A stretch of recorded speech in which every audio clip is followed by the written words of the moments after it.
নমস্কার, কেমন আছেন সবাই? চলে এলাম আরেকটি নতুন ব্লগের সঙ্গে।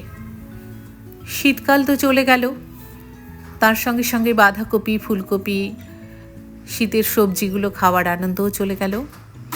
এবার যেহেতু হালকা হালকা গরম পড়েছে আর বসন্তকালও চলে এসেছে, তাই এবারের খাবার মেনুগুলো আবার পাল্টাতে হবে।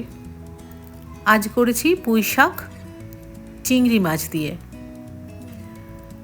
সবজি দিয়েছিলাম এর ভেতর আলু, ফুলকপি, বেগুন,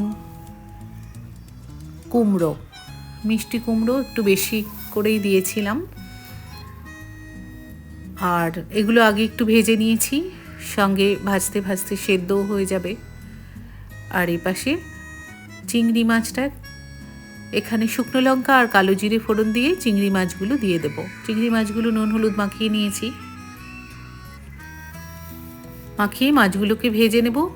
আর মশলা দিয়েছিলাম জিরে, শুকনো লঙ্কা, একটু গোলমরিচ, আর ওর ভেতর সামান্য একটু রাঁধুনি দিয়েছিলাম।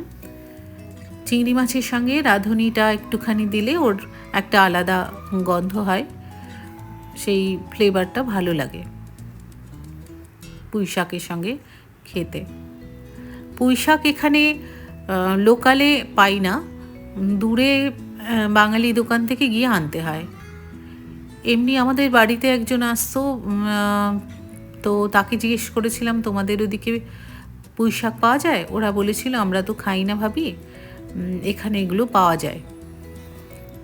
তো এরা খায় না এখানে, খুব বেশি মেথি শাকটাই খায়। এখানকার খাওয়া দাওয়ার মেনুগুলো আমাদের সঙ্গে একদমই মেলে না, একদমই আলাদা। এখানকার খাবার, গুজরাটিদের খাবার মেনু আর বাঙালিদের খাবার মেনু একদমই আলাদা। ওদের সবজিগুলো আলাদা, ওরা বেশিরভাগ বেগুনই খায়। বেগুন, বিভিন্ন ধরনের বেগুন পাওয়া যায়, বেগুনের নানা রকম আইটেম।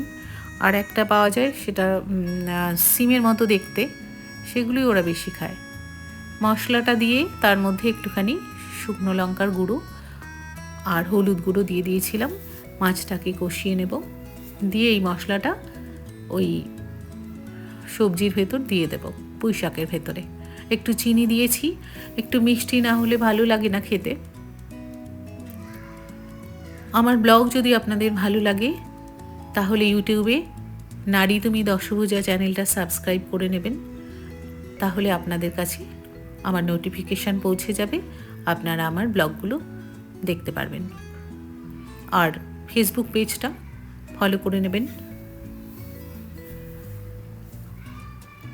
এগুলো মাঝে মধ্যে একটু খেতে ভালো লাগে, তাই একটা দূরে বাজার আছে, বাজার বসে, সেখানে গেলে আমরা এগুলো পেয়ে যাই।